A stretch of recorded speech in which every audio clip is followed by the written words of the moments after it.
En algún momento, casi sin darte cuenta, empiezas a notar una sensación familiar. No es del todo dolor, tampoco alegría. Es más bien un eco. Una especie de repetición silenciosa que acompaña tus días. Como si ciertos momentos se repitieran con otras caras, otros lugares, pero la misma esencia. Tal vez lo sientes cuando, a pesar de tus esfuerzos, te encuentras en relaciones que terminan igual. Cuando los mismos pensamientos, una y otra vez, ahogan tu impulso de cambio. O cuando el miedo, con otro nombre, regresa para ocupar el mismo rincón de tu alma. Jung lo llamó el destino inconsciente. No como una fuerza impuesta desde fuera, sino como la consecuencia natural de no mirar dentro. Lo que no se hace consciente, dijo él, se manifiesta afuera. Y lo llamamos casualidad, mala suerte, karma, o simplemente, así soy yo. Esta historia no es rápida. Tampoco es fácil. Pero es suave. Y quizás, mientras la escuchas, algo dentro de ti comience a moverse. No con prisa, sino con el ritmo lento de una verdad que siempre ha estado allí. Hoy exploraremos las raíces ocultas de tu sufrimiento. Y lo haremos sin dramatismos, sin exigencias. Solo con la paciencia del que se sienta junto al fuego. Y contempla lo que ha sido, sin necesidad de juzgar. Acompáñame, si lo deseas. Poco a poco, vamos a entrar en este espacio tranquilo, donde las palabras tienen el peso justo, y las ideas se deslizan como agua entre las piedras. Porque quizás esta noche puedas dormir más tranquilo, sabiendo que tu historia, con sus repeticiones y silencios, también puede ser comprendida. Ciclos de dolor, relaciones tóxicas, sabotaje, miedo a vivir, vacío existencial. En la quietud de una tarde cualquiera, mientras el reloj sigue su camino sin urgencia, muchas personas sienten un peso que no viene del cuerpo, sino de algo más sutil, una repetición que no se ve, pero se intuye. Una discusión que vuelve a surgir, aunque las palabras cambien. Un trabajo nuevo que despierta la misma desilusión. Una amistad que se transforma lentamente en abandono, como ya ocurrió antes. El amor, el miedo, la rabia, que se enroscan siempre en los mismos lugares. No es necesario que sea dramático. A veces, el sufrimiento no grita. Solo insiste. Con una voz baja, constante, como si quisiera ser escuchado sin imponerse. Imagina un sendero de tierra, marcado por los pasos de quienes lo cruzaron muchas veces. Cada pisada hace el surco más profundo. Y aunque el bosque sea amplio y generoso, seguimos caminando por la misma línea. Porque allí es donde el pie se acomoda con más facilidad. Así también ocurre con ciertos pensamientos, emociones y decisiones. Se vuelven surcos en la psique.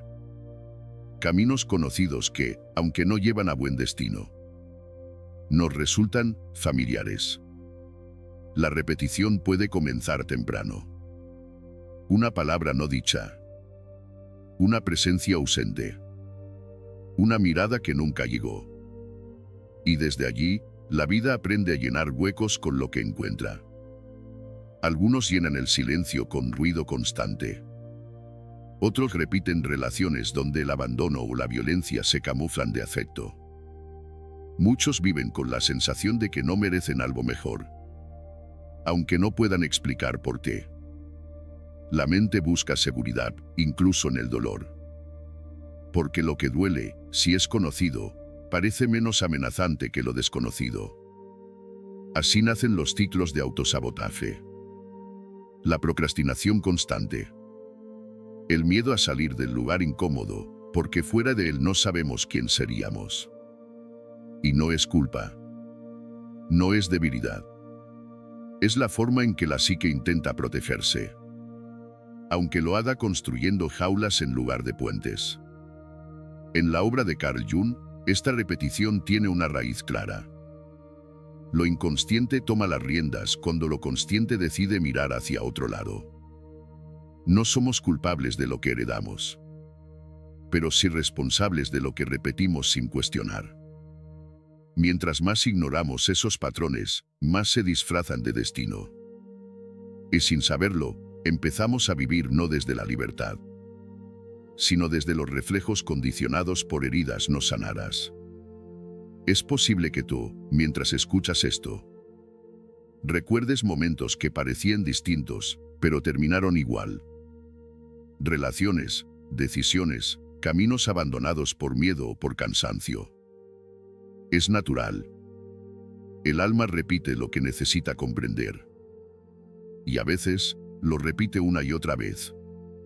Hasta que alguien, tú, por ejemplo, se detiene, respira y decide mirar más allá del patrón. Ese momento, cuando se elige no reaccionar, sino observar, es el primer paso para interrumpir el ciclo.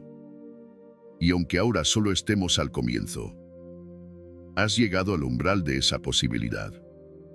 En el siguiente tramo de este viaje, descubriremos cómo Jung explicó este fenómeno con una profundidad inusual. Nos adentraremos en su mirada hacia el inconsciente, donde se esconden las claves de por qué lo repetimos y cómo podemos empezar a liberarnos. Jung y el inconsciente. Los complejos, el origen de los patrones repetitivos, el papel del trauma no integrado. Carl Gustav Jung no pensaba en la mente como una estructura simple. Para él, era como una casa antigua, llena de habitaciones, pasillos, sótanos y puertas que a menudo permanecen cerradas. Habitamos solo una parte de esa casa, la que conocemos, la que llamamos consciencia. Pero todo lo demás sigue allí, en penumbra, esperando ser descubierto. El inconsciente, decía Jung, no es solo el lugar donde se guardan recuerdos olvidados. Es una dimensión viva. Una suerte de paisaje interior donde las experiencias, los afectos y los símbolos no expresados se organizan y actúan por su cuenta. Dentro de este mundo subterráneo se gestan los complejos. Un complejo no es un defecto ni una enfermedad. Es un núcleo psíquico que agrupa emociones, recuerdos y pensamientos alrededor de una experiencia significativa. Generalmente una herida. Imagina una esfera de luz flotando en la penumbra. Cada vez que alguien toca una herida parecida a la original, esa esfera se activa. Y, sin darte cuenta, reaccionas desde ella. No desde tu presente. No desde tu elección consciente, sino desde esa memoria no integrada. Así, una mirada fría puede despertar el eco de una infancia ignorada. Una crítica suave puede hacerte sentir inútil, como aquella vez en la escuela. Un gesto de abandono puede revivir el dolor antiguo de no haber sido suficiente. Y como estos complejos no son visibles, creemos que la vida simplemente nos hace tropezar. Pero lo que realmente ocurre es que llevamos esas cuerdas invisibles atadas a nosotros. Y cada situación las hace vibrar, recordándonos lo que no ha sido sanado. Para Jung, el problema no era tener un inconsciente activo. El peligro aparece cuando ese inconsciente no es reconocido, porque entonces actúa desde las sombras, moldeando nuestras elecciones, nuestras reacciones, nuestras relaciones. Decía que el inconsciente no confrontado tiende a proyectarse en el mundo externo. Es decir, lo que no reconocemos en nosotros mismos. Terminamos viéndolo en los demás, como si fuera suyo. A veces odiamos lo que otro representa, sin notar que encarna justo aquello que rechazamos dentro. Lo mismo ocurre con las decisiones que se repiten. Una y otra vez, elegimos lo que más se parece al patrón, aunque creamos estar eligiendo con libertad. El trauma no es siempre un evento extremo. Puede ser sutil, cotidiano, repetitivo. Puede ser la constante sensación de no haber sido visto. El peso de expectativas que no eran tuyas. la ausencia de espacio para expresarte. Y cuando esas vivencias no se integran, se fragmentan. Y esa fragmentación se convierte en el terreno fértil donde florecen los complejos. La propuesta de Jung no era erradicar estas partes, sino integrarlas, hacerles espacio dentro de la casa, iluminar poco a poco las habitaciones olvidadas. El alma, decía, no busca perfección, busca totalidad.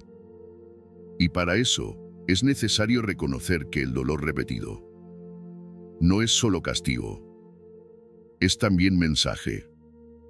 Una invitación suave, a veces desesperada, a mirar hacia adentro con honestidad y sin juicio. En el próximo tramo de este viaje, descenderemos un poco más en este mundo simbólico. Veremos cómo los arquetipos y los símbolos interiores dan forma a nuestros patrones, incluso cuando creemos estar al mando. Y quizás, al ver esas formas antiguas bajo una nueva luz, podamos empezar a entender lo que realmente está detrás del espejo. Patrón y símbolo. Como los arquetipos y símbolos interiores dan forma a nuestras decisiones sin darnos cuenta. En las noches más silenciosas, cuando todo parece detenido, algunas imágenes surgen sin ser llamadas. Un animal, una figura, una escena que no tiene lógica, pero que despierta una sensación antigua, como si viniera de muy lejos. Jung observó estas visiones, sueños y fantasías no como meras ilusiones, sino como mensajes de una parte más profunda de la psique. Una parte que no habla con palabras, sino con símbolos. Los símbolos no son adornos intelectuales. Son llaves que abren puertas en el alma. Son puentes entre lo que entendemos y lo que aún no comprendemos. Y en el centro de estos símbolos habitan los arquetipos. Jung describió los arquetipos como patrones universales que viven en lo más hondo del inconsciente colectivo. No son ideas, sino formas vivas. El sabio, el huérfano, el amante, el guerrero, el embaucador. Cada uno de ellos representa un aspecto esencial de la experiencia humana. No los inventamos, los encarnamos. Y muchas veces lo hacemos sin saberlo.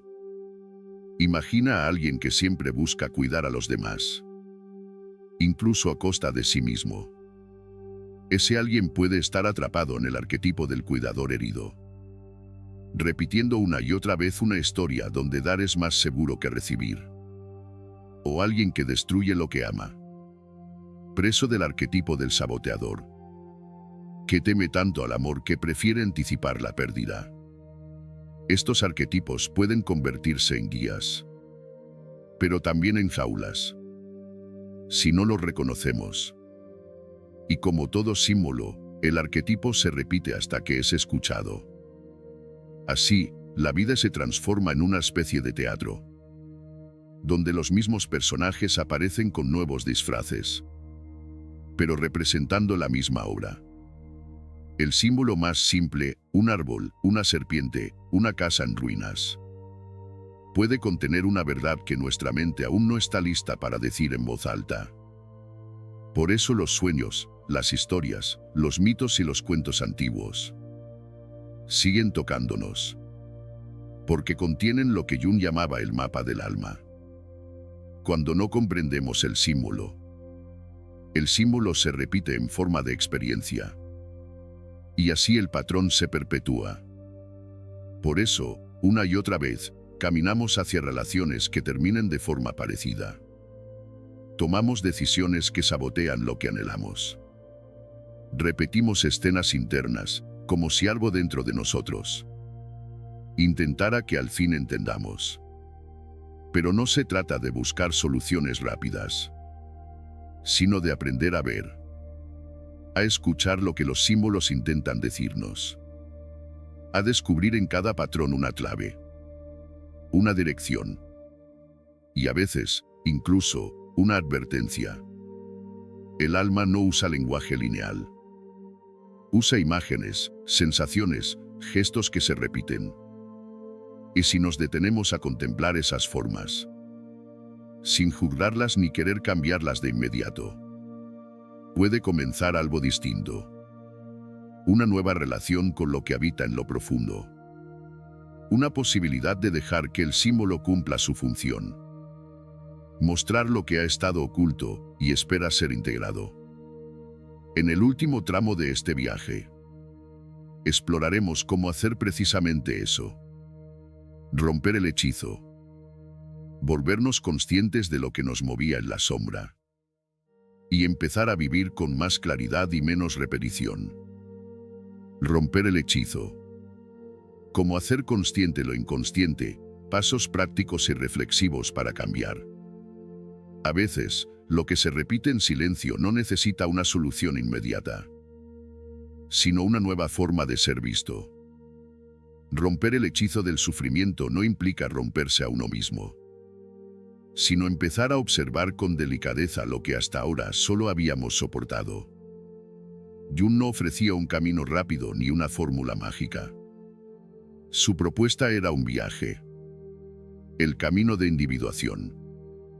Un proceso lento, personal y silencioso, que consiste en integrar todas las partes de uno mismo, incluso aquellas que antes se evitaban. Este camino comienza con una disposición interna. La voluntad de mirar dentro, sin culpa, sin prisa. Y sobre todo, sin exigir que todo tenga sentido inmediato. Una de las primeras herramientas que Jung recomendaba era el diálogo interior consciente. No una conversación lógica, sino una escucha atenta. Anotar sueños, observar reacciones, escribir desde lo que duele. Como si cada palabra fuera una lámpara encendida en una habitación olvidada. Otra práctica fundamental es la observación sin juicio.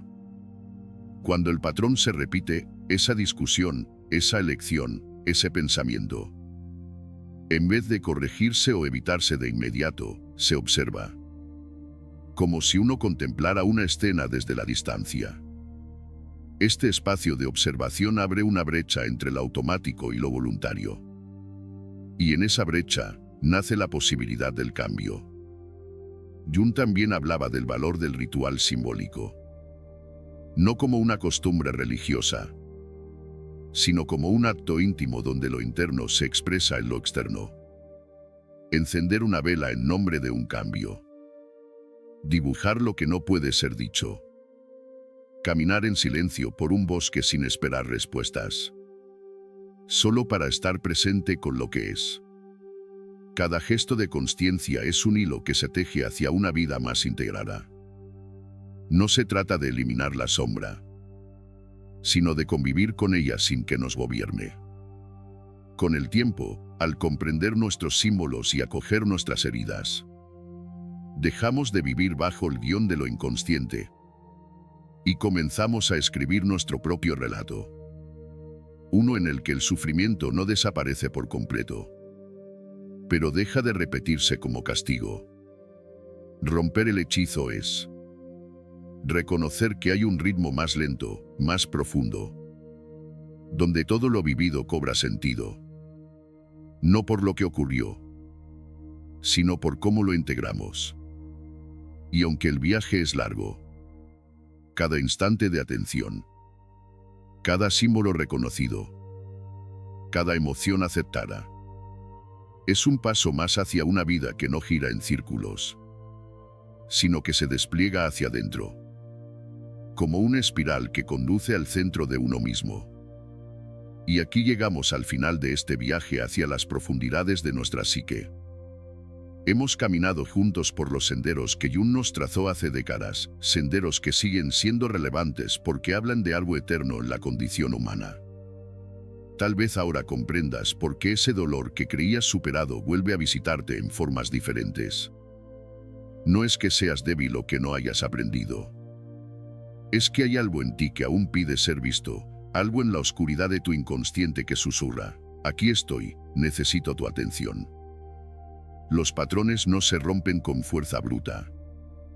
Se deshacen con la suavidad de la comprensión, con la paciencia de quien se sienta junto a un niño asustado y le dice, cuéntame qué te duele. Ese niño asustado vive en cada uno de nosotros, cargando historias que nunca terminamos de escuchar. Esta noche, antes de dormir, te invito a algo sencillo pero poderoso. Cierra los ojos y pregúntate, ¿qué patrón se repite en mi vida? No para juzgarlo, sino para reconocerlo como lo que es, una parte de ti que busca integración, no eliminación. Jung nos enseñó que el oro se encuentra en el barro de nuestra sombra. Que nuestros síntomas son mensajes cifrados de sabiduría. Que lo que más tememos enfrentar es, paradójicamente, lo que más necesitamos para ser completos. El proceso de individuación no es una meta que se alcanza, sino un camino que se recorre. Cada día tienes la oportunidad de elegir la consciencia sobre la repetición automática. Cada día puedes preguntarte, ¿estoy viviendo mi vida o la vida que otros esperan de mí? ¿Estoy respondiendo desde mi centro o reaccionando desde mis heridas? La libertad interior no significa ausencia de dolor. Significa la capacidad de transformar ese dolor en sabiduría, de convertir nuestras heridas en portales hacia una versión más auténtica de nosotros mismos. Mientras te preparas para descansar, lleva contigo esta reflexión, no hay prisa. El inconsciente ha esperado décadas para ser escuchado, puede esperar un poco más mientras encuentras la valentía de mirarlo de frente. Pero cuando lo hagas, cuando finalmente te sientes en silencio con tus sombras, descubrirás que nunca fueron tan terroríficas como parecían. Eran solo partes de ti pidiendo amor. Que tengas dulces sueños, y que en ellos encuentres las respuestas que tu alma consciente aún no puede formular.